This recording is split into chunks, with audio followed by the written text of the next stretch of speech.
Boa noite. Hoje nós encerramos Atos, se Deus permitir, Atos capítulo 28.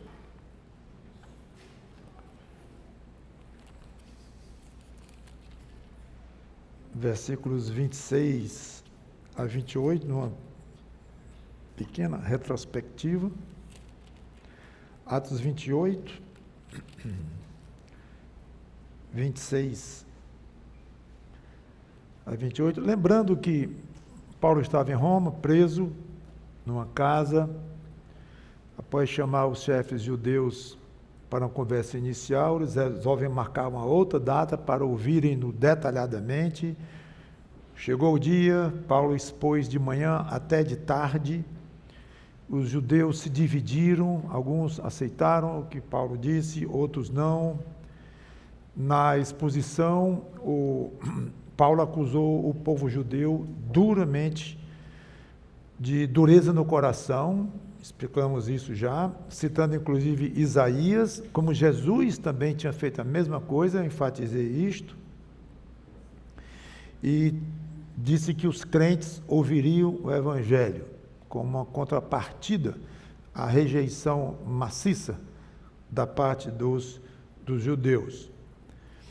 Então, eu terminei perguntando, e quanto ao endurecimento de Israel, seria definitivo, seria irreversível, ficaram de lado mesmo, um endurecimento permanente, sem retorno, e agora os gentios iriam aceitar o Evangelho, muitos deles, claro, que ainda são minoria, mas comparativamente com o povo judeu, muitos. Eu terminei fazendo esta pergunta porque é algo muito importante que eu creio na nossa, especialmente nos dias de hoje, na nossa crença, na maneira de crer nas Escrituras, essa questão de Israel. Não é uma coisa pequena, especialmente que Israel está lá, no país deles, voltaram, já há algumas décadas, como vocês sabem, depois de 2000 anos de exílio. Então é empolgante este assunto, e numa época em que talvez não, com certeza muitos acham que de fato Israel ficou para trás, como Israel, como o povo prometido de Deus em termos de descendentes de Abraão, ficaram para trás.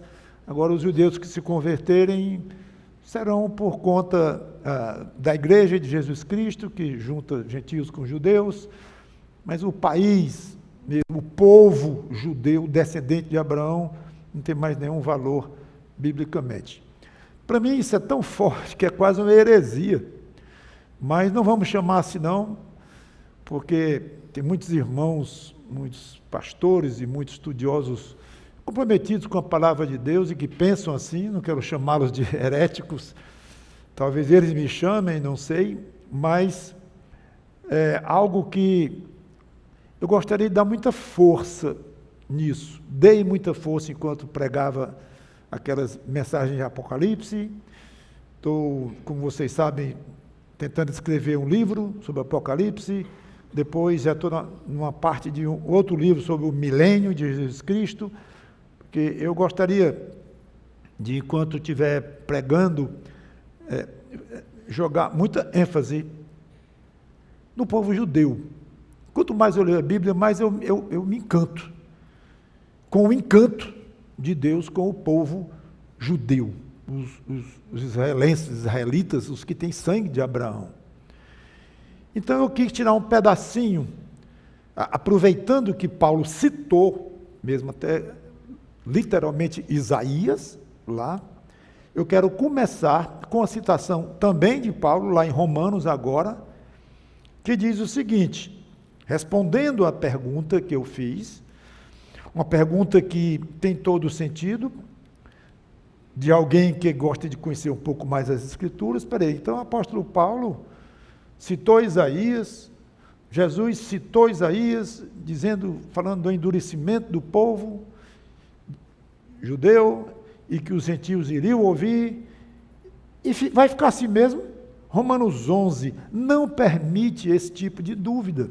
Eu até não entendo como é que ainda não é tão claro para muitos isto. Romanos 11, 25 e 26.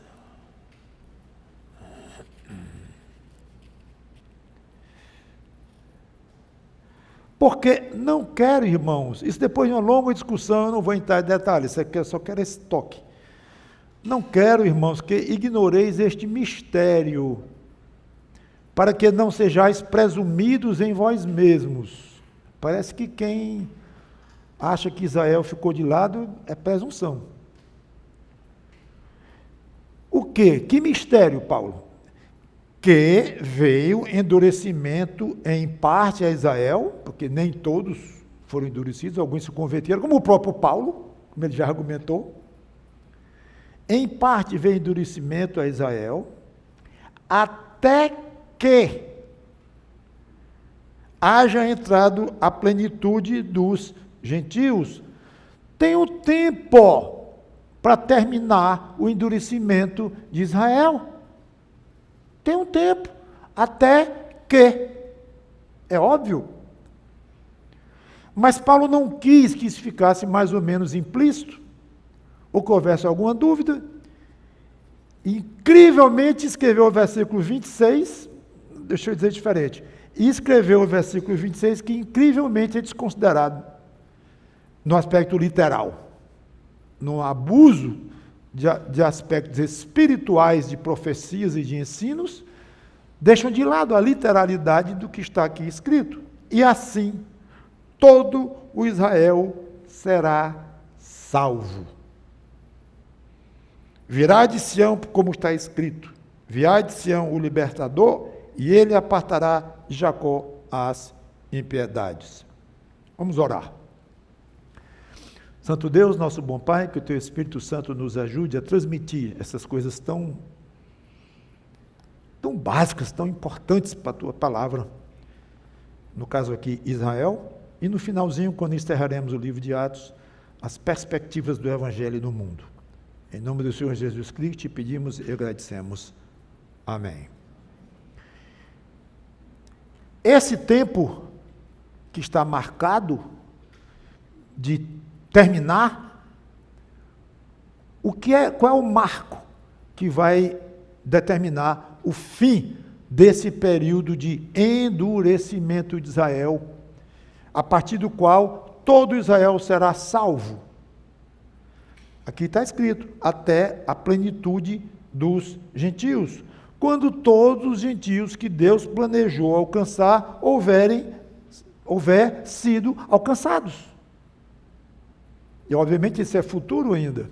O Evangelho está sendo pregado ainda entre os gentios e tudo. Então ainda está acontecendo. Mas fica claro que Deus tem um número de gentios para converter, e quando esse número estiver preenchido, estará completo o tempo dos gentios. Aí Deus vai se voltar novamente para o aspecto da salvação nacional de Israel. E diz aqui então que todo Israel será salvo, o libertador será o Messias Jesus Cristo. Voltando a Atos então, até onde a gente pode notar, Paulo não ficou muito admirado com a rejeição a Cristo daqueles judeus que estavam lá, ou com a rejeição a Cristo da maioria dos judeus, mesmo durante o próprio Cristo aqui, e depois, já na época de Paulo iniciando a igreja. É como se ele já soubesse que iria acontecer, tanto que ele justifica isso. Então não é assim, eu estou chocado, estou aqui preso em Roma, pregando o Evangelho para vocês, estou provando pelas Escrituras que estava previsto a chegada do Messias, que Jesus, o Nazareno, que morreu e ressuscitou, ele é o Messias, e mostrando, provando. E não é um ensino novo, não é uma doutrina nova, não, é um desenvolvimento do Velho Testamento. Ele não tinha esse nome ainda no Velho Testamento, mas das Escrituras Sagradas, do plano de Deus. Não é que Deus mudou de ideia, está tudo. Não é um ensino novo esse que eu estou pregando. Então eu estou aqui admirado que vocês não aceitam. A maioria não aceita. Estou falando agora para judeus, como eu disse, líderes de sinagogas lá em Roma. Não é o que a gente vê. Ele olha assim e vê a divisão lá entre eles. Estava previsto. Tudinho aí estava previsto. Em outras palavras, é isso que a atitude dele mostra. Isaías já disse isso 800 anos antes. Isso que eu estou vendo aqui é fruto. Consequência ainda da profecia de Isaías. Jesus disse isso 30 anos atrás, como eu coloquei. Então não é uma grande surpresa. E antes de passar para o final de Atos mesmo, eu quero deixar aqui esse lembrete para nós, crentes, hoje. Não ficarmos desanimados quando recusarem o Evangelho, que você prega com tanto entusiasmo, seriedade e tudo mais. Não só para judeus, como para gentios. Judeus, imagino que você prega muito pouco, e eu também, pessoalmente, claro, por falta de oportunidade. Não temos em nossos meios muitos, e se tivermos, são muito hostis ao Evangelho, muito resistentes, e seja como for, agora eu quero deixar de lado o aspecto de judeu e gentil, estou falando agora para um pecador para o qual você prega o Evangelho. Estou agora generalizando. A rejeição é muito grande. E aqui não é um ensino meu, simplesmente, da minha experiência pessoal, porque eu estou tirando da Bíblia. Com certeza, essa é uma experiência sua, especialmente daqueles que estão há mais tempo no Evangelho. E mais especialmente ainda aqueles que gostam de pregar o Evangelho, não de um púlpito obrigatoriamente, mas de falar do Evangelho, que não sossegam com a boca fechada. Em oportunidade qualquer que apareça, ele já está falando de Jesus Cristo, estou falando desses. Então aqui deve ter muitos crentes, espero que todos, com a experiência pessoal de saber que esse fenômeno não é só do povo judeu, conforme disse Isaías, mas do povo gentil também, que muitos iriam crer, como eu já falei, e creram mesmo, e há milhões de salvos, amém por isto. Mas são 8 bilhões de habitantes neste mundo. Então, a rejeição é enorme ao Evangelho, de qualquer forma, o judeu, o gentil. E isso, muitas vezes, causa, naturalmente, desânimo entre os crentes. Quando eu digo desânimo, eu não creio que seja assim, triste, choroso, que coisa desagradável, prego o Evangelho e ninguém ouve. Não creio que essa seja a reação mais comum.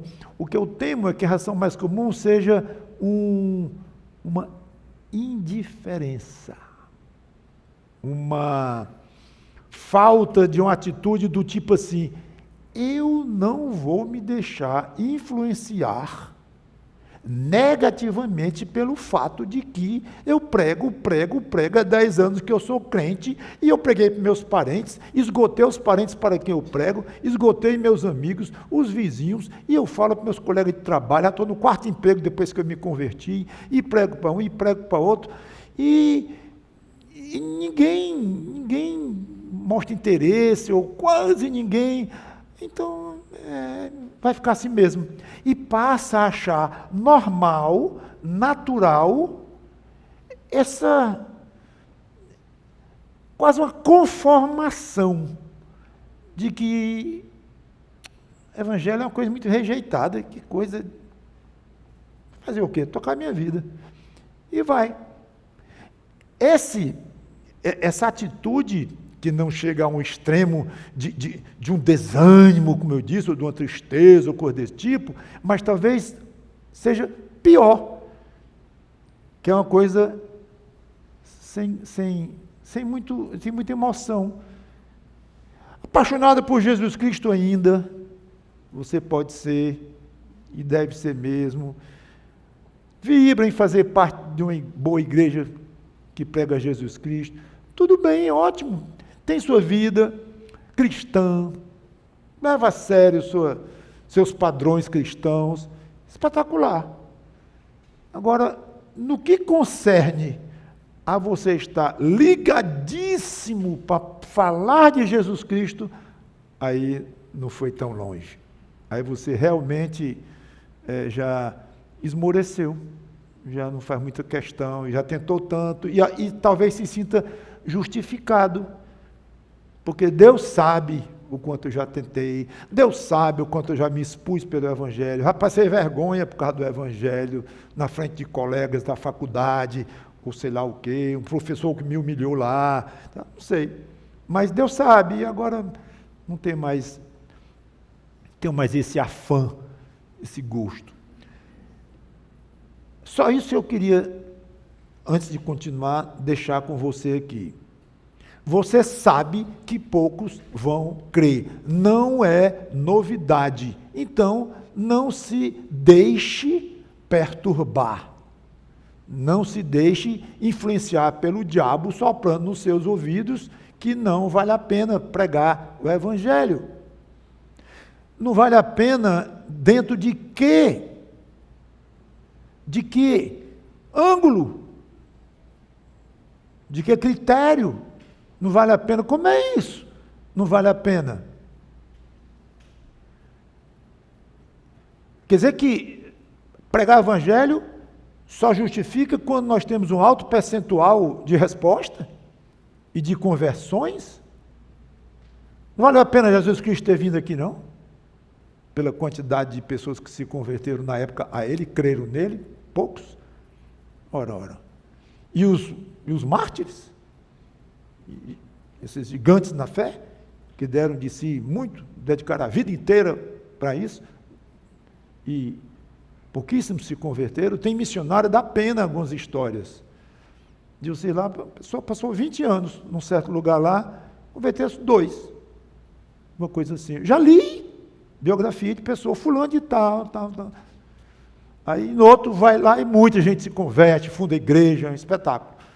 Aí o outro lá, mesmo país, mesma coisa, mas ninguém se converte. E um crente tanto quanto o outro.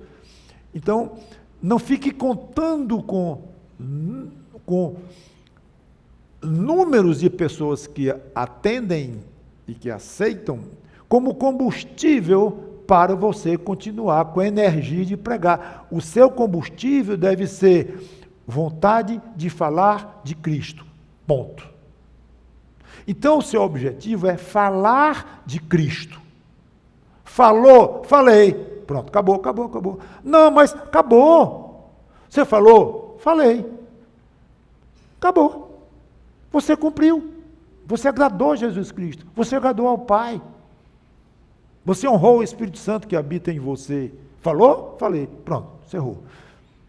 Ah, mas porque é bom mesmo se tivesse aceito o convite para ir na igreja, tudo bem, seria bom mesmo. Mas falou? Falei, encerrou. Então, aí vem o seu combustível. É você marcar o alvo de falar.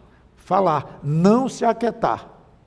E se você se aquietou, talvez sem muita emoção, simplesmente foi se aquietando devagarinho, e lá. Não pense que você está justificado diante de Deus pelo o fato de você ter tentado muito e tal. Não, você está desagradando a Deus. Você está desonrando o nome de cristão que você leva. Você não está à altura de um crente fiel. Porque o crente fiel tem como objetivo, sim, pregar e pregar e pregar. Deixa a palavra pregar de lado, falar de Cristo, porque eu tenho medo quando digo pregar, eu não sou pregador, o pastor disse que é proibido ser pastor, não quer que eu pregue, não tem nada a ver, e não sou eu que digo que você não pode ser pastor, é a Bíblia, mas tudo bem. Então, não é pregar, é falar, sussurrar de Jesus Cristo. Bem baixinho. Botar alguma coisa lá no seu Instagram, alguma coisa. Fala, espalha. Vamos encerrar Atos. Versículos 30 e 31. O 29 não consta em todos os manuscritos. Então, não deve ser considerado como... É simples. O 29 diz assim, voltei a Atos 28, né? Agora vamos para os 2 últimos versículos de Atos. Então, o 29 diz, ditas essas palavras, partiram os judeus, tendo entre si grande contenda. Não significa muita perda, se de fato não pertencer à Bíblia, talvez esse versículo não pertença à Bíblia. Tem um colchete, não sei se tem aí. Então, os originais, há uma dúvida sobre as cópias dos originais. Então, vamos para o 30 e 31, que diz assim. Aí agora Lucas encerra Atos. Por 2 anos permaneceu Paulo na sua própria casa, que alugar, agora ficou claro que ele alugava uma casa lá, já falamos que não sabemos de onde vinha o recurso, onde recebia todos que o procuravam, pregando o reino de Deus, olha aí, e com toda a intrepidez, sem impedimento algum, ensinava as coisas referentes ao Senhor Jesus Cristo. Então, chegamos ao final do livro de Atos. Por um lado, talvez, para alguns, meio frustrante. Mas Lucas é o autor, né? Terminou aí. E o que aconteceu com o nosso amado Paulo? Você terminou o livro com Paulo preso. Que anticlímax. Que finalzinho triste. Não tem happy end aqui, não. O que houve com Paulo? Nós vamos depender de história, com muito estudo cronológico, de vários livros do Novo Testamento, opiniões de eruditos, de quem estuda muito isso. Então, vou dar um resumo do que parece que aconteceu com Paulo. Algumas coisas aqui são certeza, outras não tanto, mas levantar o histórico que resume a vida de Paulo até o dia da sua morte, a partir deste tempo aqui que ele estava em Roma, como eu disse, é um misto, okay? de Novo Testamento, de história cristã, de opiniões, é um misto. Então, não é uma coisa com autoridade bíblica total. Em 62, o ano que ele estava preso, que ele começou a prisão dele em Roma, foi 60, depois de Cristo. Pensam muitos. Após 2 anos, tudo indica, foi solto sem julgamento. É a ideia. Interessante, já tinha passado 2 anos preso, lá em Cesareia. E agora, mais 2, 4 anos preso. E no fim, parece que ele não foi julgado. Por quê? Parece que por falta de acusadores. Não apareceu ninguém lá em Roma para acusar. Jerusalém, longe demais, e talvez achassem perigoso chegar lá para acusar Paulo em Roma, e podem ter ficado com medo. A história é interessante, eu li sobre isso, e é muito curioso, os motivos pelos quais os judeus de Jerusalém, como diz, amarelaram, né? Como se usa dizer, não apareceram em Roma para acusar Paulo. Por um motivo ou por outro, existem as ideias, mas é o que se tem. Enquanto preso, 2 anos em Roma, ele escreveu 4 livros do Novo Testamento. Efésios, Filipenses, Colossenses e Filemão. Isso nós podemos ter certeza. Passou 4 a 5 anos solto, depois dos 2 anos em Roma, que ele foi solto sem julgamento, tudo indica. Nesses 4 a 5 anos solto, ele fez a 4ª viagem missionária. Sabemos que nessa viagem ele deixou Timóteo em Éfeso, sabemos.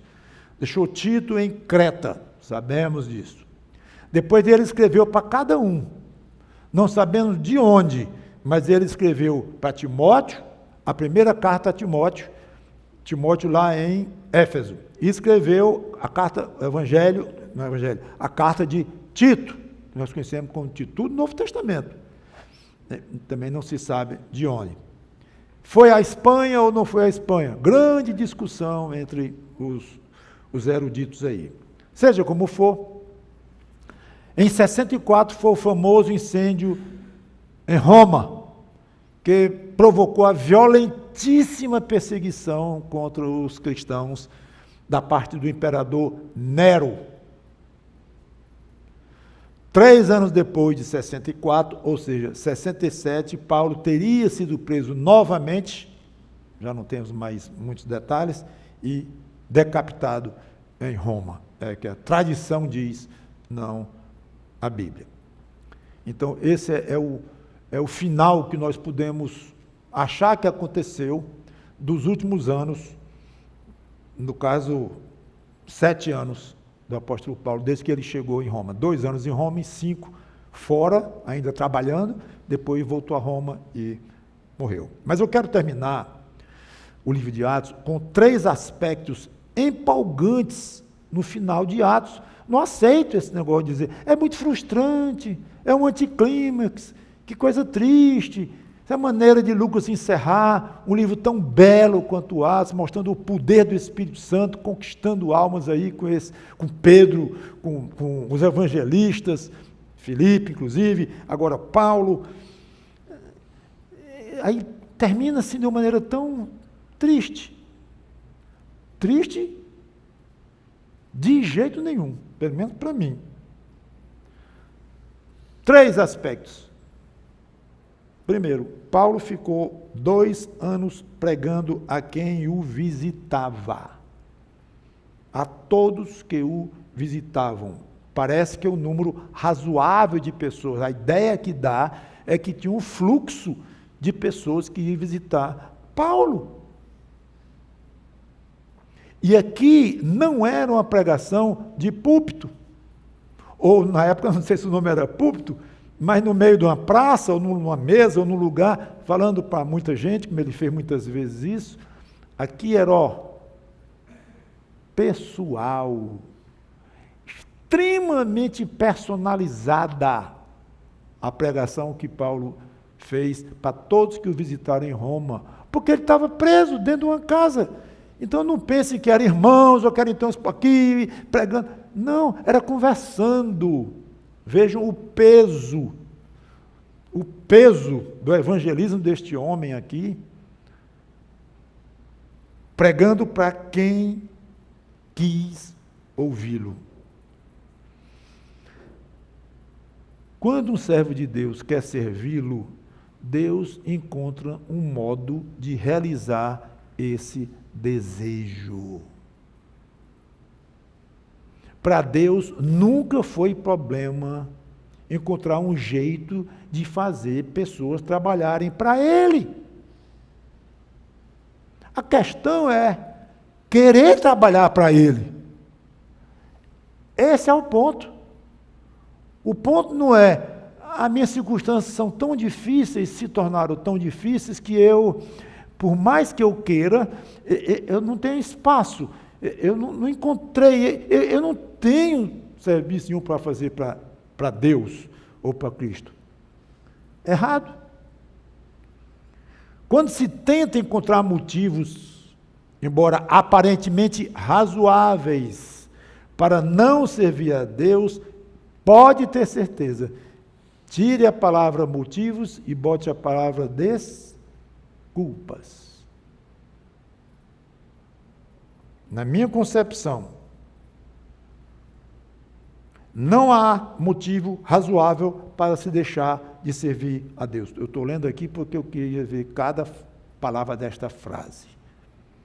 Se quiser decorar, decore, anotar, anote, mas essa frase aqui, espero que pese muito na mente e no coração de vocês e no meu.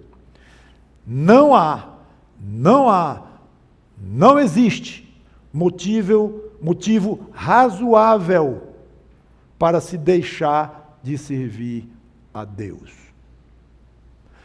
Se alguém um dia for lhe dizer, eu deixei de servir a Deus porque pode parar. Você tem 2 rolhas aí, meu amigo. Rolha? Por que você quer 2 rolhas? Para tapar meus ouvidos. Porque eu não quero ouvir o resto desta sua frase. Infeliz. Você vai me explicar o motivo, os motivos pelos quais ou pelo qual você deixou de servir a Deus? Eu não acredito que seja um motivo razoável. É uma desculpa esfarrapada, como se diz. Não quero ouvir. E você, meu querido amigo, irmão, seja o que for, está se iludindo ou se deixando iludir com essa história de que você tem razões razoáveis para deixar de servir a Deus. Você bem que quis. Você se expôs. Você se ofereceu. Deus é testemunho do quanto você desejou. Pode ser mesmo. Talvez no passado, antes de algumas experiências difíceis para você, antes de você, por alguma maneira, se permitir esfriar na fé, não sei. Tire da cabeça. Eu não quero saber as suas circunstâncias, o tempo que você tem, a sua saúde, seu dinheiro, suas dificuldades, suas facilidades, não interessa. Não quero nem ouvir. Você, se não serve a Deus, é porque não quer. Não é porque não tem tido condições ou há motivos para você não fazê-lo. Você não quer. Porque se você quer servir, Deus vai prover as circunstâncias.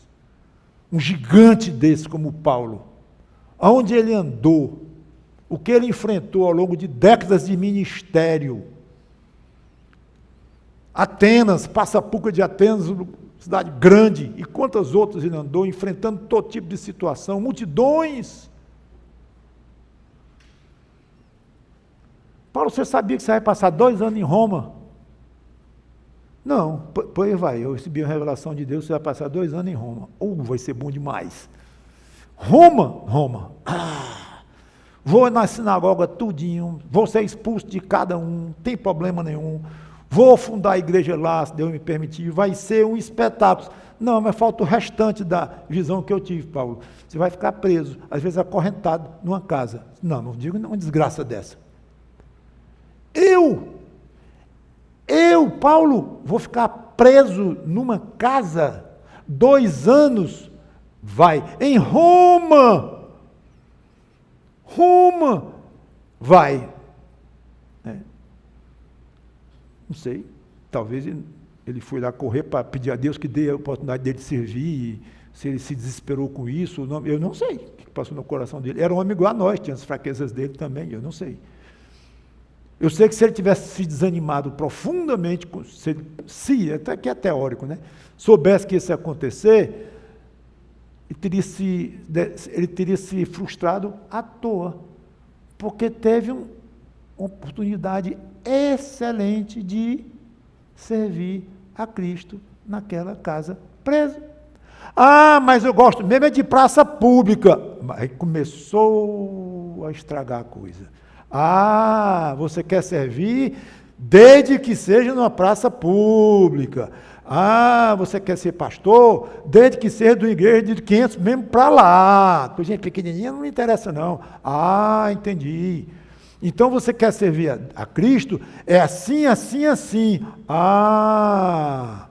Já começou. Porque não é assim que se decide servir a Deus.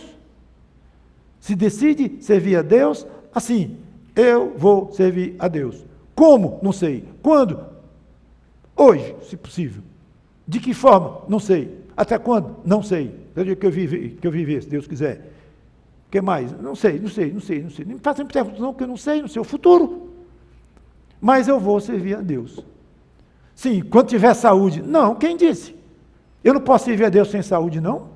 E quando tiver perna? Não, eu não posso servir a Deus sem perna. Que história é essa? Quer dizer que não tem limites? Não. Enquanto eu tiver mente para servir a Deus, é mente e língua, para ser falado. Não. Tira a língua. Eu oro. Aqui dentro. Oro. Você é um homem ou uma mulher de oração. Sem mais nada, não tem condição nenhuma. Só a mente. Eu vou servir a Deus. Eu não disse como. Eu disse para ele que eu quero servir. Agora, enquanto eu tenho saúde, tenho idade e tudo, é óbvio, é razoável que eu vou procurar exercer algum dom que ele me deu.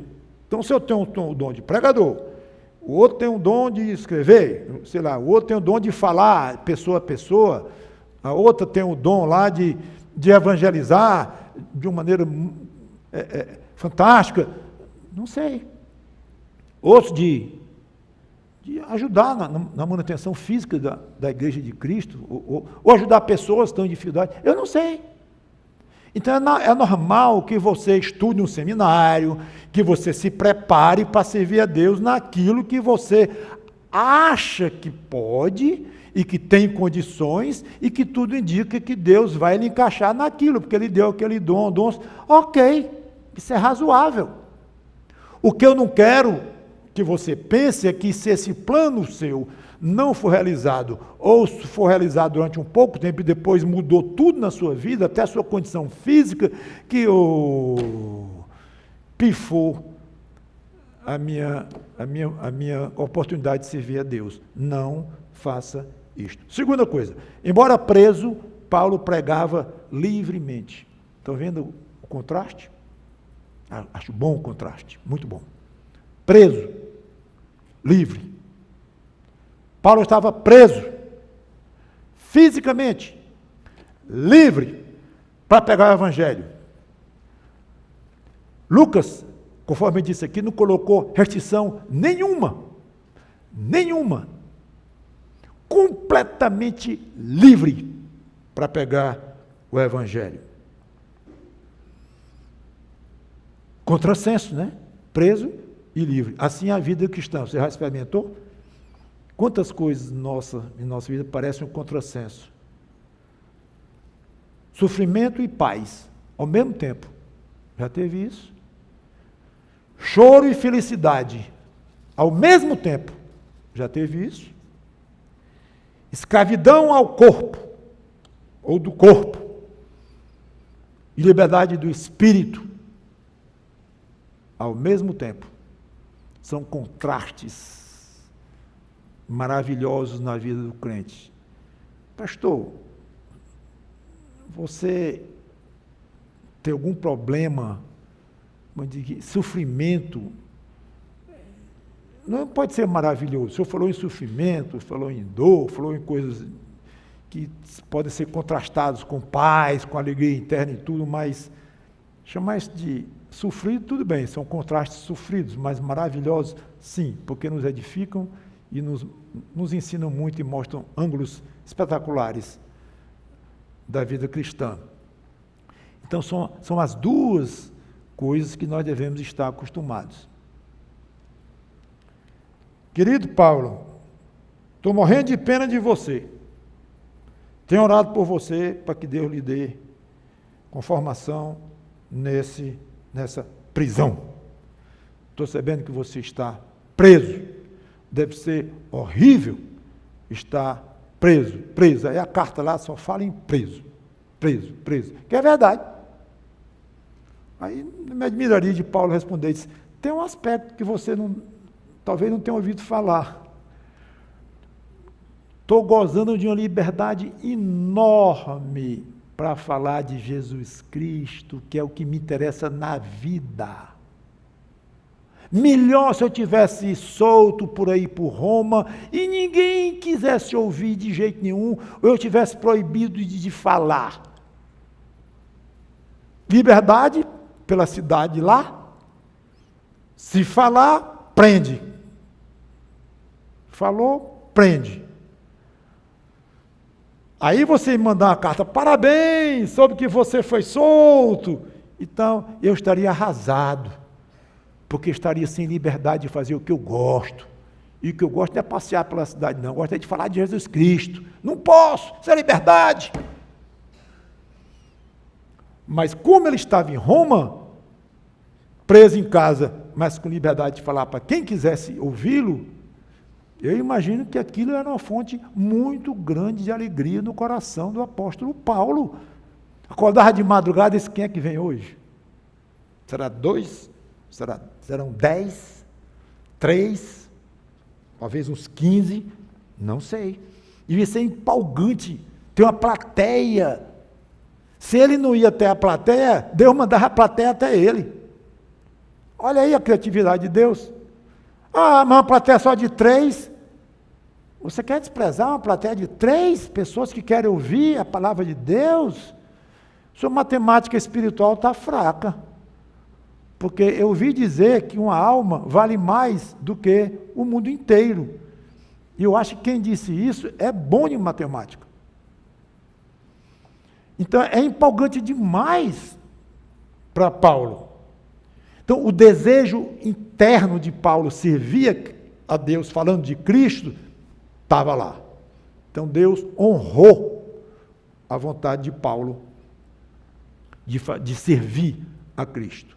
Por fim, o tom de vitória do Evangelho.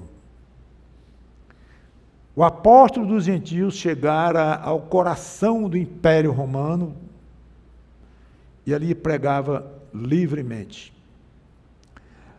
A última palavra do Novo Testamento grego é uma palavra só. Aqui tem 3 palavras, que é sem impedimento algum, na minha versão.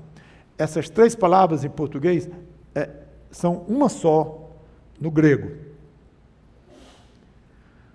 E é a última palavra do livro de Atos. Na minha versão aqui não é.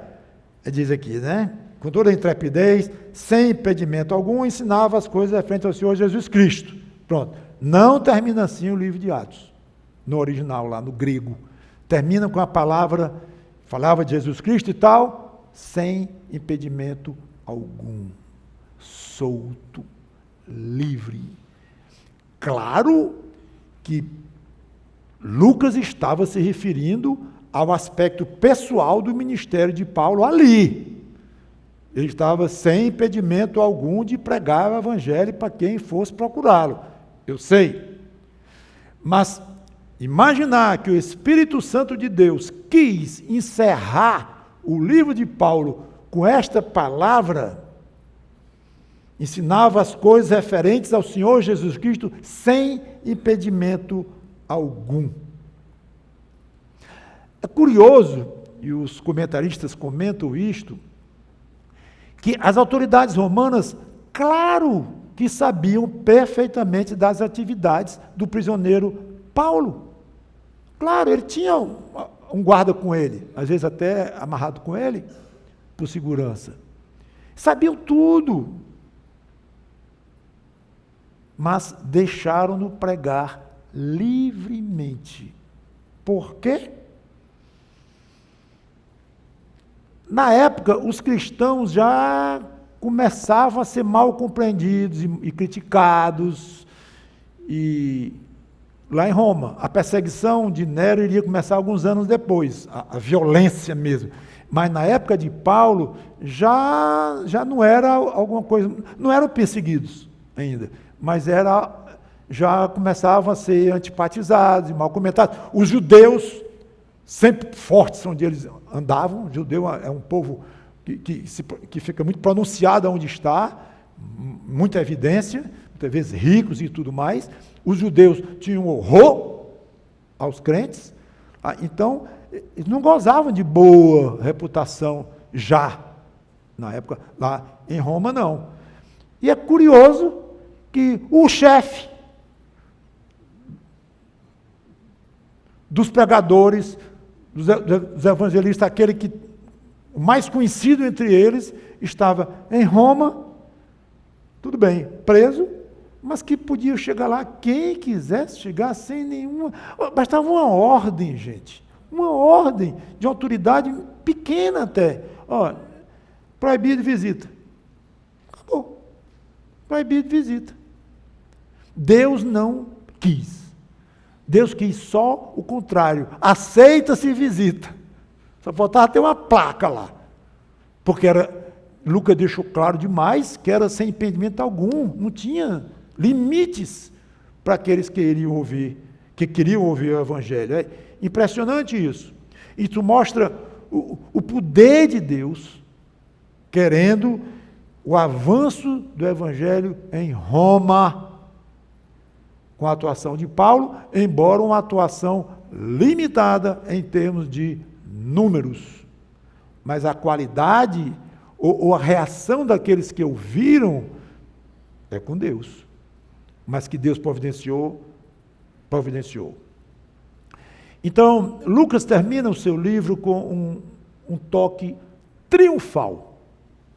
E eu queria deixar esse término aqui com vocês, como se ele estivesse dizendo ao mundo: olha, o Evangelho vai prosseguir pelo mundo afora.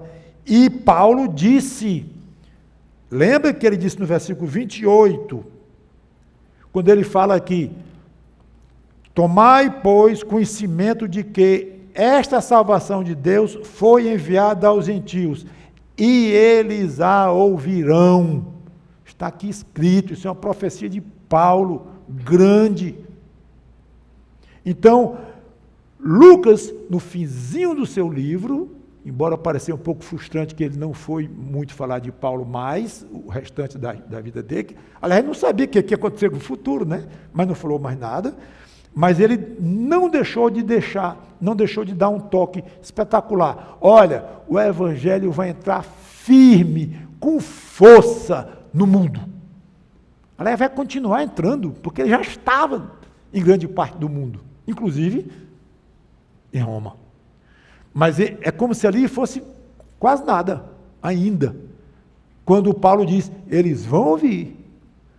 Mas vão ouvir ou já estão ouvindo? Não, isso aqui... Você não pode imaginar o que vai acontecer no mundo.